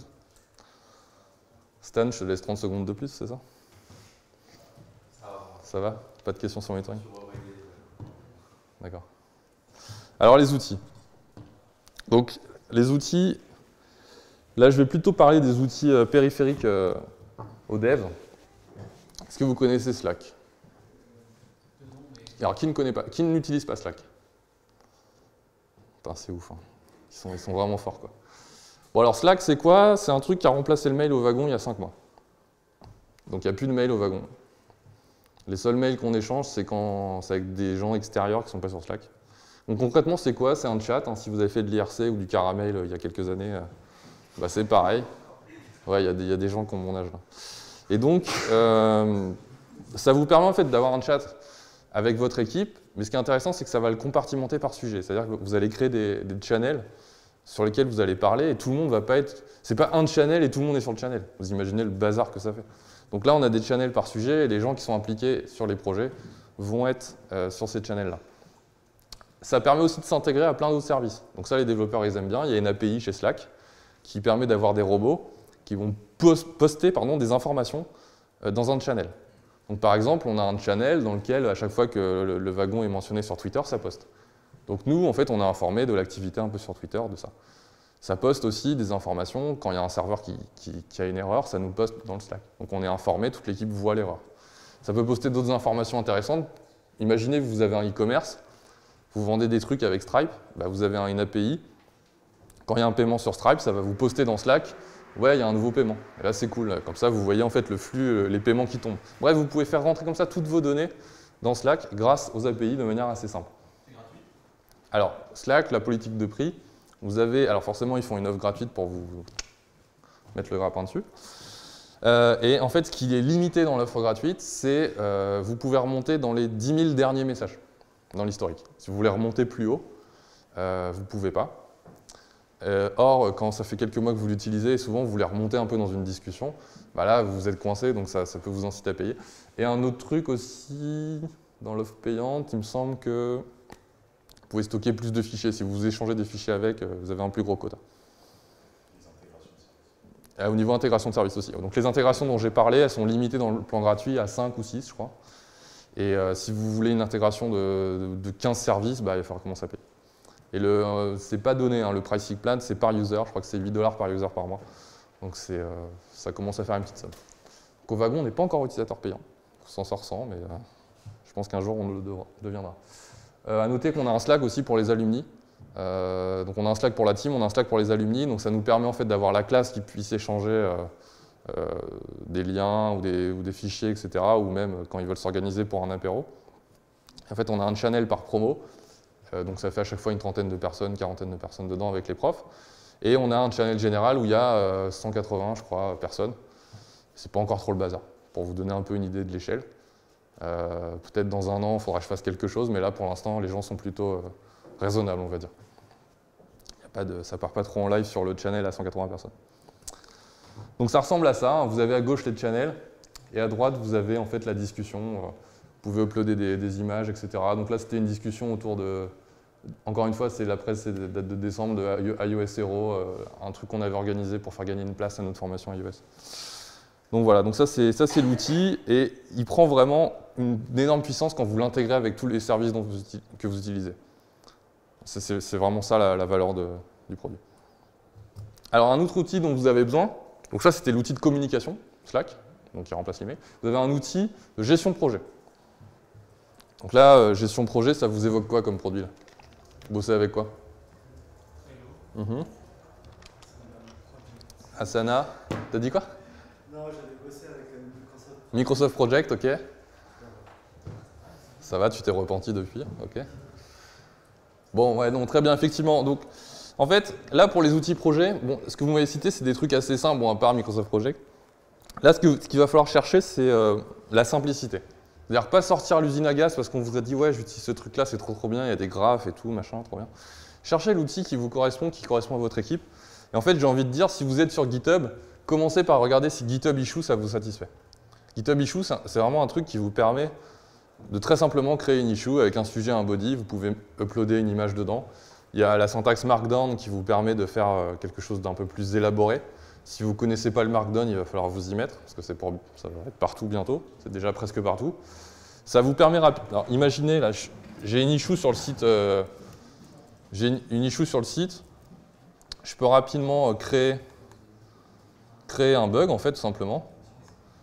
Donc là, je vais dire bug sur genre problème, enfin background color sur la home. Et là, en fait, je vais pouvoir utiliser la syntaxe Markdown. Donc, par exemple, je vais pouvoir mettre des choses en gras. J'ai vu que, donc là, je ne sais pas si je mets vu en gras, ça n'a pas de sens, hein, mais regardez. Si je fais une preview, ça va bien mettre les choses en gras. Je peux mettre des choses en italique,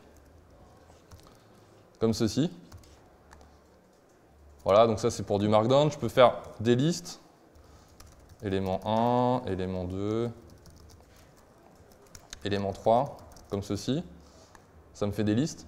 Et aussi, je peux faire des checkbox. Si vous avez une issue avec plusieurs trucs à traiter, bah, vous le dire, bah, ça c'est la tâche 1, ça c'est la tâche 2, etc. Et ça vous transforme des checkbox qui sont cliquables en plus. C'est-à-dire si je soumets l'issue là, je peux cliquer au fur et à mesure que mon issue est faite. Et ça enregistre l'état.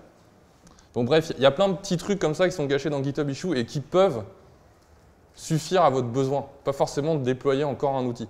Si vous êtes dans GitHub Issue, bah vous n'avez pas un outil de gestion de projet en plus à forcer sur les développeurs, parce qu'ils sont déjà sur GitHub. Donc ça peut être intéressant. Alors du coup, GitHub, vous avez un truc par-dessus, comme Waffle, il y a uBoard aussi qui existe, qui vous permet en fait de faire un truc qui ressemble à Trello. Donc un Kanban board en fait avec les colonnes. Pourquoi? Parce que si on prend GitHub Issue, on a une vue assez linéaire. Donc si je prends par exemple le repo de notre plateforme en ligne qui va sortir mardi, je fais un petit peu de pub, on a une vision assez linéaire de toutes les issues en fait. Et ça, du coup, ça ne vous dit pas dans quel ordre il faut traiter les problèmes. Dans quel ordre on va travailler. Donc là, Waffle, ça vous permet en fait, c'est quelque chose qui est construit au-dessus de GitHub Issues, qui ne vous met pas une base de données supplémentaire, qui vous permet de travailler avec GitHub Issues, mais qui vous permet surtout de choisir dans le flux où est-ce qu'on en est. Donc vous avez un backlog, un truc de ready, un truc de in progress, c'est quelque chose qui est fait.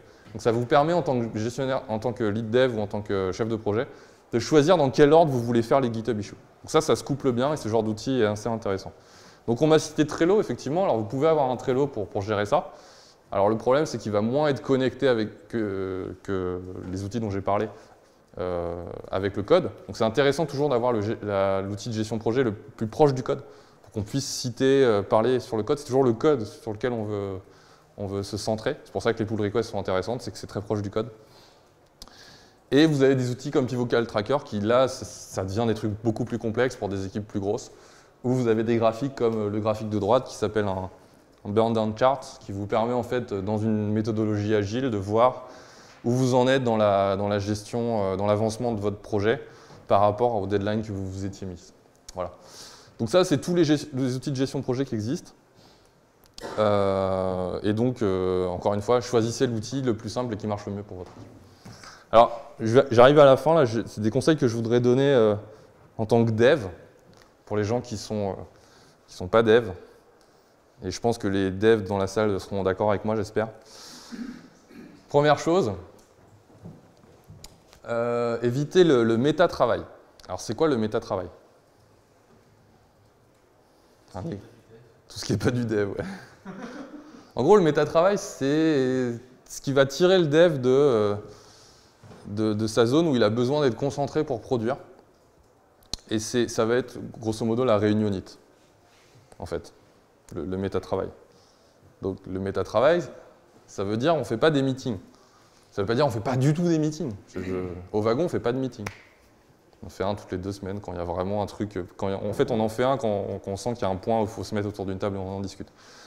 Donc, les meetings, quand on développe, si on a mis les outils de communication en place, si on a mis le système de peer review, où on va communiquer en permanence autour du code, quand on va faire des pull requests, quand on va vraiment travailler très très très proche du code et avoir en fait toutes les parties prenantes qui sont intégrées autour de ces outils-là. Donc par exemple, les issues sont faites aussi par les chefs de projet ou l'équipe marketing.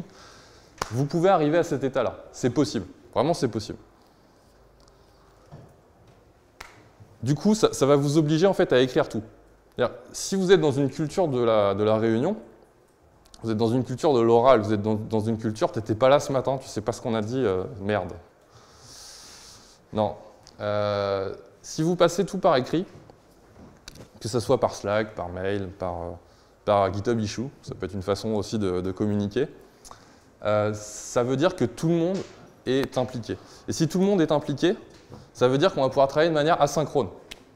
Travailler de manière asynchrone, c'est quoi? Ça veut dire que le matin à 8 h, certes, toute l'équipe commerciale est là, mais l'équipe de dev, elle n'est pas là à 8 h le matin. Parce qu'en fait, les développeurs, ils travaillent la nuit. Vous savez ça? Ouais. Ils travaillent la nuit, pourquoi? Parce que la nuit, on n'est pas dérangé. Personne qui vient nous taper sur l'épaule, il n'y a rien qui se passe sur Facebook. Parce que les gens dorment. Donc, c'est le meilleur moment pour bosser. Et la synchronicité, elle est possible que si les choses sont écrites. Si les choses sont orales, c'est forcément synchrone, quelque chose d'oral. Donc, on passe sur de la synchronicité.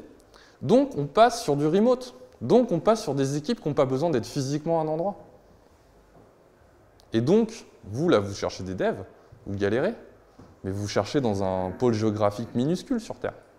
Pourquoi? Plein de gens talentueux partout.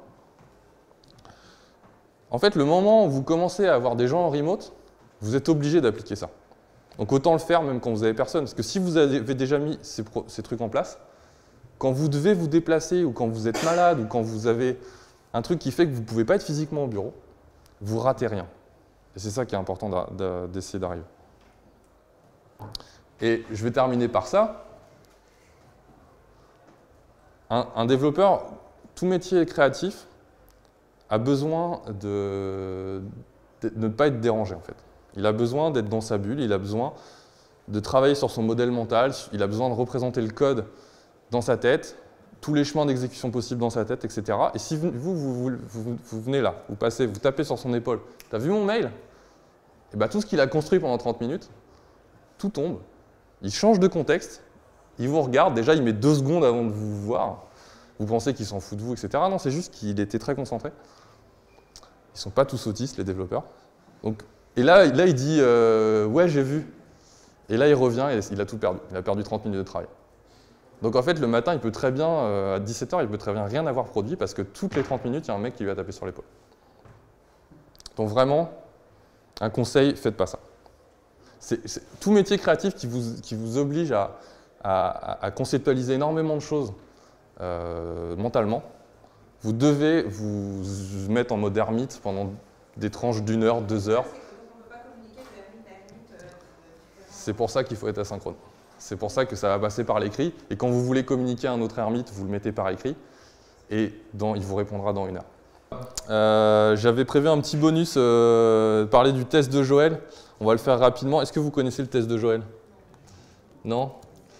Alors, donc Joël Spolsky, c'est un monsieur, un développeur, qui a créé des trucs que vous connaissez. Alors, vous connaissez Trello? Vous connaissez Stack Overflow?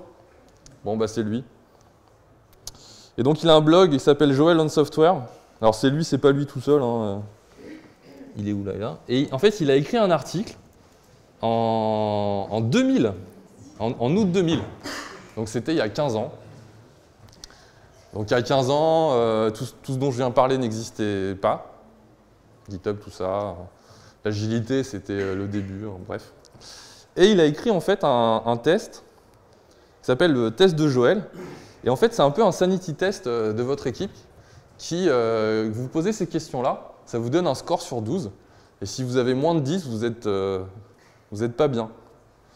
Donc je propose qu'on le fasse ensemble et qu'on détaille rapidement. Donc je l'ai préparé là. Donc première question, on va faire ça vite. Est-ce que vous utilisez un source control? Alors juste là, on est combien dans la salle? 1, 2, 3, 4, 5. 5 fois 1, 2, 3, 4, 5, 6, 7 rangées. Donc on est 35 personnes. Donc je vais compter les négatifs à chaque fois. Bon, je suis optimiste, vous voyez. Donc première question, est-ce que vous utilisez source control? Source control, c'est quoi? C'est du versionning. Versionning, c'est quoi? C'est Git, SVN, CVS, etc. Qui n'utilise pas un de ces outils? Si vous avez un doute, demandez. Tout le monde utilise? Putain, c'est génial. Premier point. Ok, non, 35. Ensuite, est-ce que vous pouvez faire un build en une étape? Un build, c'est quoi? C'est que, alors, ça a été écrit dans les années 2000. Dans les années 2000, comment on shippait du software? Comment on livrait du software? Non, mais avant. Le truc principal en 2000, quand vous vouliez acheter un logiciel ou un service. Un CD-ROM. D'accord? Ah bah oui, c'était comme ça. Donc, faire un build, c'est quoi? C'est de prendre tout le code source, le tourner, le compiler, créer les installateurs, les .exe sur Windows, etc. et les écrire dans un format qui soit prêt à graver sur CD-ROM. Ok? Là, maintenant, c'est plus ça. Les CD-ROM, on ne fait plus, parce qu'on livre tout par du SaaS, par Internet, etc. Donc, le build, maintenant, c'est l'étape. Est-ce que vous avez un truc qui prend votre code, qui le teste et qui, à la fin, fait un fichier ou une archive qui est déployable directement en production et qui puisse tourner? Est-ce que vous avez un script où vous lancez le script, donc un clic ou une ligne de commande, et ça vous produit ça? Donc, moi, je vous ai montré sur le site du blog, il y en a un, puisque je peux utiliser Worker. Donc, qui a un build en une étape? Là, c'est la question positive. Alors, 1, 2, 3, 4, 5, 6, 7. OK. Donc, on va faire les calculs mentaux, ça fait 28. Ben non, 7, je suis con, puisque j'ai fait le positif. Est-ce que vous avez des builds, des daily builds? Les daily builds, c'est quoi? C'est le fait que votre code, au moins une fois par jour, donc en général toute la nuit, il y a quelque chose qui teste que la version actuelle est correcte. Donc forcément, ça va être 7 ou moins, parce que cette étape-là, elle impose qu'on ait le script de build. Donc j'imagine les 7 qui m'ont répondu, vous avez aussi un truc comme ça ou pas? Qui a un test de build toutes les nuits? 1, 2, 3, 4? 4? Bon, ok. Alors pourquoi on veut ça? Pourquoi on veut un truc comme ça? Imaginez, je suis un dev. En fait, ça, on veut le faire de manière continue. Parce que si à 16 heures, je fais un changement, je push mon changement, et je rentre chez moi, si j'ai cassé le build, si on n'est pas sur des systèmes comme Git, je bloque tous mes collègues.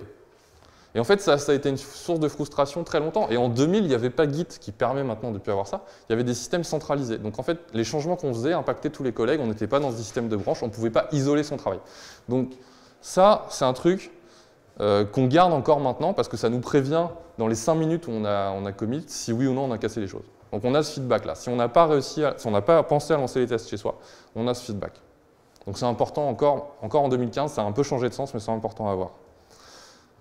Est-ce que vous avez donc, ce qu'il appelle une bug database? Donc une bug database, ça va être par exemple Jira, ça va être par exemple GitHub Issues, ou ça peut être Trello. C'est un endroit où en fait, quand vous avez un bug, vous le notez avec un numéro de bug, etc. C'est-à-dire vous n'envoyez pas un mail au dev, ça ne marche pas. Vous mettez un bug, vous mettez un ticket, etc. Donc qui n'a pas un système de bug ou de ticket? Ok. Il y en a qui n'osent pas lever la main. Alors, question 5. Est-ce que, de manière, on va dire, générale, la règle qui peut être outrepassée comme toute règle, est-ce que vous fixez des bugs avant d'écrire des nouvelles fonctionnalités? Alors, qui fixe des bugs avant d'écrire de nouvelles fonctionnalités? Qui essaye de faire ça, en tout cas? 1, 2, 3, 4, 5, 6, 7, 8, 9, 10, 11, 12. Merci. Pourquoi c'est important de faire ça? C'est simple comme réponse, hein. Je vais dire des... Ben oui, parce qu'en fait, les nouvelles fonctionnalités, ils vont introduire de plus en plus de bugs, et puis ça va juste grossir, vous construisez sur du sable mouvant, quoi. Donc c'est important d'essayer de garder une qualité au max avec un compte de bugs qui soit le plus proche possible de 0 en permanence, quoi. C'est possible à atteindre aussi, hein. Est-ce que vous avez un schedule? C'est ouais, un agenda, un calendrier, une roadmap, quoi. Est-ce que vous avez une roadmap? Est-ce que vous savez où vous allez? Qui ne sait pas où il va? Ça paraît con comme question. Non, mais est-ce que c'est écrit quelque part, en fait? Ouais, à jour, c'est ça, t'as raison. Je suis d'accord avec toi. C'est question. Est-ce que la roadmap que vous avez écrite il y a 6 mois, elle a été mise à jour? Bon, tout le monde, là? Je vais dire 30, hein, ok? Est-ce que vous avez une spec? Alors là, donc ça, c'est un peu la question qui a un peu changé. En 2000, les choses étaient différentes. Ouais, en fait, concrètement, la spec, au sens de Joël en 2000, c'est de dire qu'on va écrire sur du papier ce qu'on veut faire.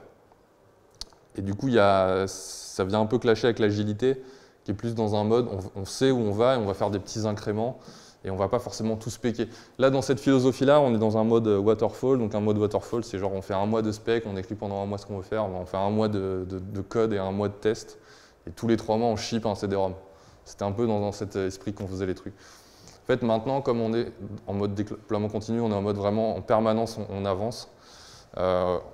la spec change un petit peu de sens. Et du coup, la spec est plus, je vais dire, la roadmap combinée avec les tests et combinée avec, on est en permanence en train d'améliorer, va changer un petit peu. Sur des points importants, la spec va être corrélée avec de la documentation. Donc concrètement, est-ce que vous avez une spec? C'est est-ce que sur les parties très difficiles de votre code, très complexes, vous êtes capable de sortir une doc, vous êtes capable de justifier à un nouveau développeur qui arrive, à un architecte qui arrive. Voilà, on a fait les choses comme ça. Ça va être trop dur si tu plonges dans le code à comprendre. On a fait un document et ça va être plus simple. Donc, ça peut être en fait, encore une fois, là c'est sur des trucs techniquement difficiles en fait qu'on a besoin de ça. Donc qui a des projets techniquement difficiles et qui a ça? Ok, 1, 2, 3, 4, 5, 6, 7. Je vais laisser le chiffre blanc parce que c'est un peu difficile à quantifier. Alors là, je l'aime bien celle-là. Est-ce que les programmeurs ont des conditions de travail calmes? Est-ce que c'est le dawa chez vous quand les mecs codent? Est-ce qu'ils ont un casque? Moi, quand je veux coder, je reste chez moi. Et je ne viens pas là.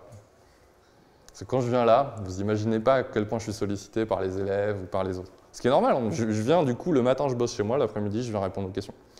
Mais si je viens ici, je ne code pas. J'arrive pas. C'est pas possible en fait. C'est pas possible. Donc, Joël, il a une boîte qui s'appelle Foxcreek qui marche très bien. Chaque développeur a son propre bureau. Mais bureau au sens directeur. Bureau de directeur avec le bureau, avec la chaise et tout. Et les mecs sont tout seuls dans leur bureau. Puis ils sont contents. Bon, alors qui a des conditions de travail calmes? En fait, ça, on peut faire /remote. Hein. Si vous autorisez vos devs à être en remote, c'est qu'ils ont des conditions de travail calmes, et surtout s'ils peuvent choisir. C'est-à-dire que si vous dites « ouais, c'est bon, tu peux bosser de chez toi », mais si vous leur faites des remarques « ah, tu bosses encore de chez toi », là, ça ne marche pas. Il faut complètement avoir adopté ce principe de travail. Donc, ouais, levez les mains, je n'ai pas compté. 1, 2, 3, 4, 5, 6, 7, 8, 9. Est-ce que, oui, c'est la même chose. Est-ce qu'ils sont au calme, les devs? 10? Ok, merci. Est-ce qu'ils sont au calme ou est-ce qu'ils peuvent travailler au calme s'ils veulent s'isoler? Est-ce que vous achetez les meilleurs outils possibles? Est-ce que s'il y a un dev qui vient et qui vous dit mon ordi est lent, vous rechignez pas à lui acheter un nouvel ordi? Non, vous êtes tous des startups, vous n'avez pas de thunes. Ouais, donc, En fait, c'est une erreur. Parce que s'il y a bien un truc où je ne regarde pas la dépense, c'est sur le matériel. Et ça, c'est valable dans toutes les activités que j'ai faites jusqu'à présent. Donc j'ai fait un peu de musique, voilà. Là, Manu, il est derrière ses caméras. Est-ce que c'est du bon matos? Voilà, c'est du bon matos. C'est du matos qu'on a acheté au wagon. Voilà, ça nous a coûté de l'argent, mais on veut à chaque fois les meilleurs outils. Parce que le temps que vous allez perdre avec un truc qui ne marche pas, mais votre temps, en fait, vous n'arrivez pas à le quantifier correctement en termes d'argent. Vous êtes toujours en train de vous dire « ouais, c'est pas grave, c'est une heure de mon temps », mais c'est ce que vous avez de plus précieux, le temps, c'est ce que vous ne récupérez pas. Donc là, il ne faut pas rechigner à la dépense sur le matériel. Vous n'avez pas les moyens d'acheter du matériel de mauvaise qualité, en fait. Parce que le matériel de mauvaise qualité va vous coûter plus cher en temps et il va casser plus. Donc là, qui achète systématiquement le meilleur matos? Les devs, au fond. Non, ils vous donnent des PC pourris? Putain, ils sont pas cool. Ah, t'as les tiens, bah c'est bon alors, si c'est toi qui as acheté. Ok, bah tu peux lever la main. 1, 2, 3, 4, 5, 6, 7, 8. Ah, excuse-moi, je t'ai pas vu. Est-ce que tu inclus les versions payantes des services aussi? C'est lié, non? Il y a quoi comme service? Genre Slack, c'est un peu lié tout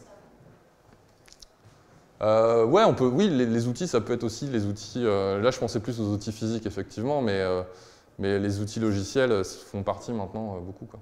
Effectivement. Alors, la question 10, c'est Do you have testers? Alors ça, c'est un peu dans le mindset à l'ancienne, où on avait séparé le métier de développeur et le métier de testeur, et maintenant on a plutôt tendance à dire aux devs, bah, responsabilisez-vous, c'est aussi à vous de tester, donc les équipes de QA ne vont pas forcément être obligatoires si vous arrivez à avoir de la qualité déjà en sortie. Maintenant, en plus dans une startup, le métier de testeur, c'est le truc où on va avoir du mal à recruter, puisqu'on n'aura pas forcément assez d'argent. Donc je sais pas, vous voulez répondre à cette question? Je ne sais pas si ça va sur votre public. Ouais, vas-y. Il a fait un nouveau post là-dessus. Ah, il a... Cet item, il a dit justement notamment pour le cas des startups, Ouais. c'était est-ce qu'il avait des bêta-testeurs en fait. Ah, des bêta-testeurs, ok. Il adapterait à des gens qui utilisent le service et en produit. Ah, merci, c'est cool. Ouais, effectivement, c'est une bonne idée. Donc, est-ce que vous avez une zone, enfin, un petit pool de mecs à qui vous poussez les dernières releases? Donc, ça va sans doute casser, mais ils vont vous le pardonner ou pas? Est-ce que c'est adapté à votre produit? Ouais. 1, 2, 3, 4, 5, 6, 7, 8, 9.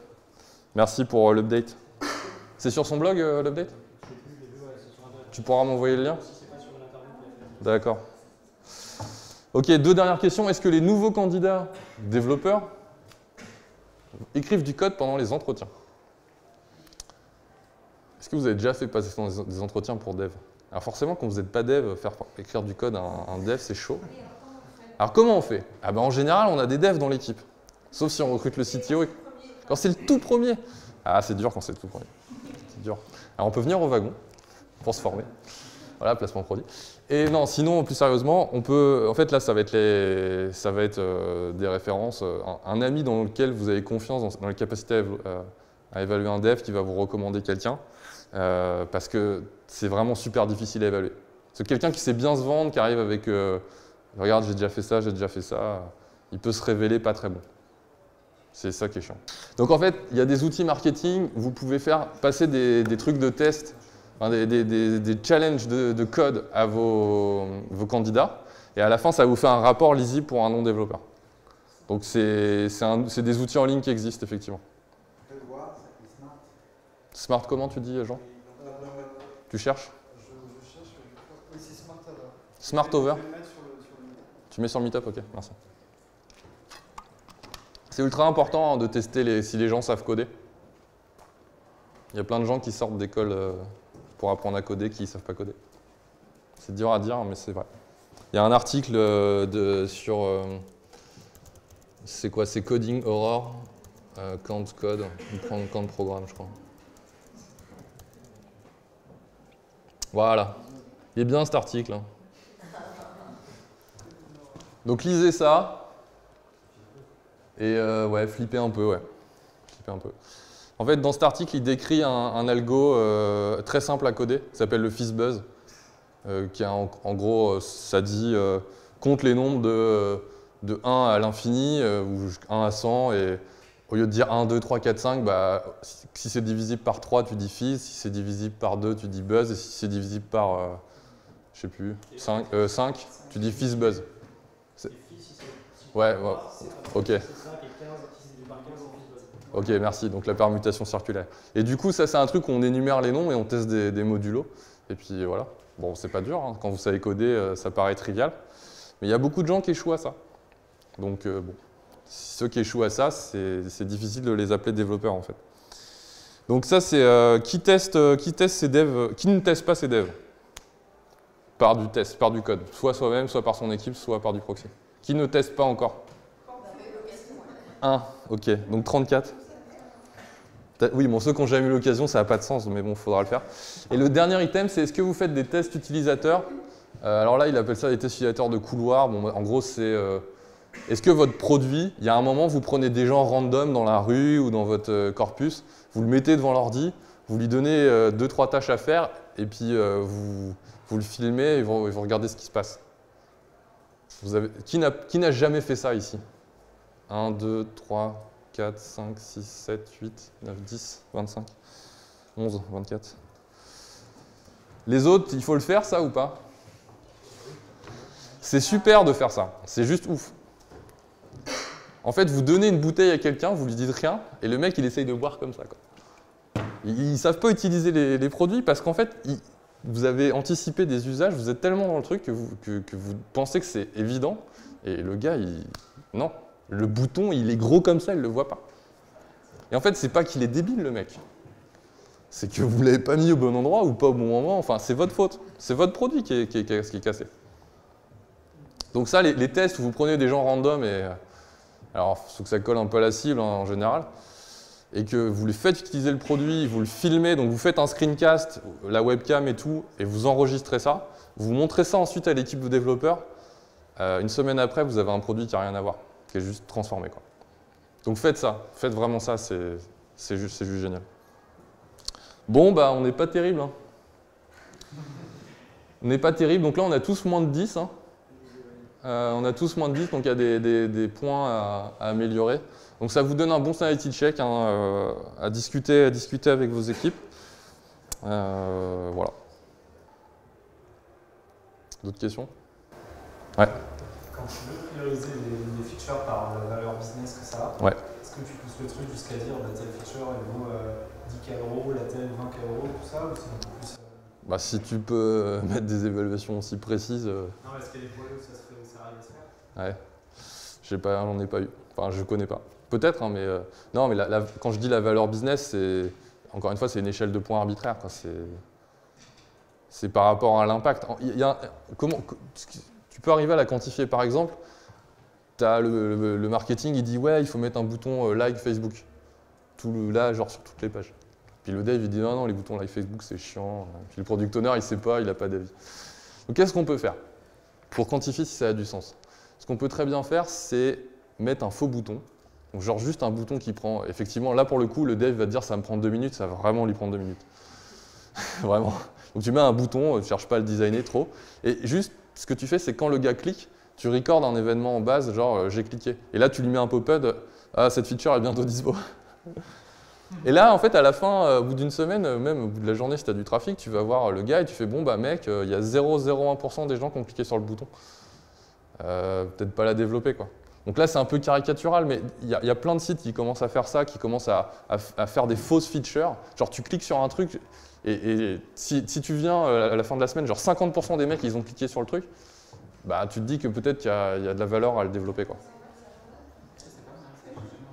Tu fais comme ça des attrapes features, quoi.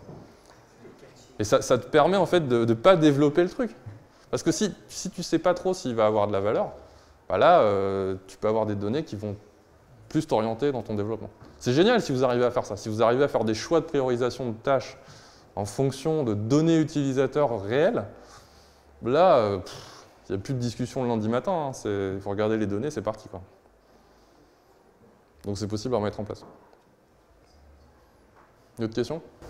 Ouais. C'est une question en termes d'agilité avec les daily scrums et les réunions Ouais. quotidiennes. Ouais. Toi, en tant que dev, tu préfères ça genre le matin avant de commencer ou le soir En fait, donc dans l'agile, dans Scrum, un truc d'agile, il y a, si vous connaissez, il y a le stand-up meeting.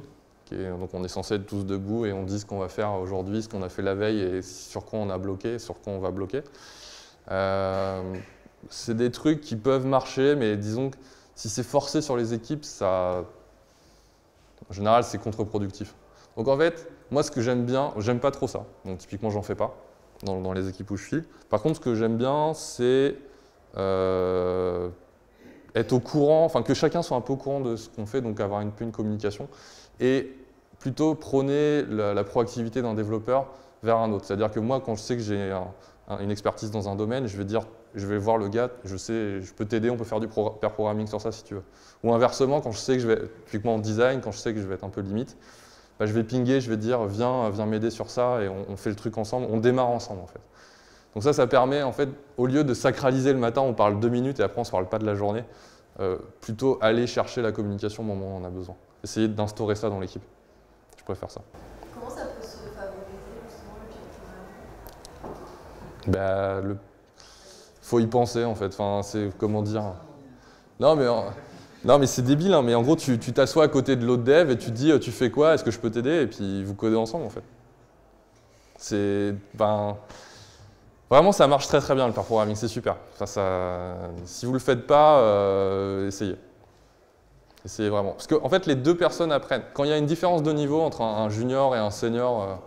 Un junior et un senior qui pair programme, on pourrait se dire, le senior il pourrait se dire bah non, je vais perdre du temps, il va me ralentir, etc. En fait, ce qui se passe, effectivement, vous allez plus lentement, mais le junior il va pas arrêter de vous poser des questions tout le temps. Et là, vous allez être en mode, vous allez répondre, et puis à un moment, une question, vous allez bloquer parce que vous n'allez pas réussir à répondre. Et ça, c'est un signe intéressant. Ça veut dire que vous ne maîtrisez pas complètement le sujet et que c'est une opportunité d'amélioration pour vous. Donc, le pair programming, si vous êtes au même niveau, ou si vous êtes à des niveaux différents, ne vont pas être les mêmes expériences, mais en tout cas, ça va vous apprendre des choses. D'autres questions? Bon, bah, je vous remercie.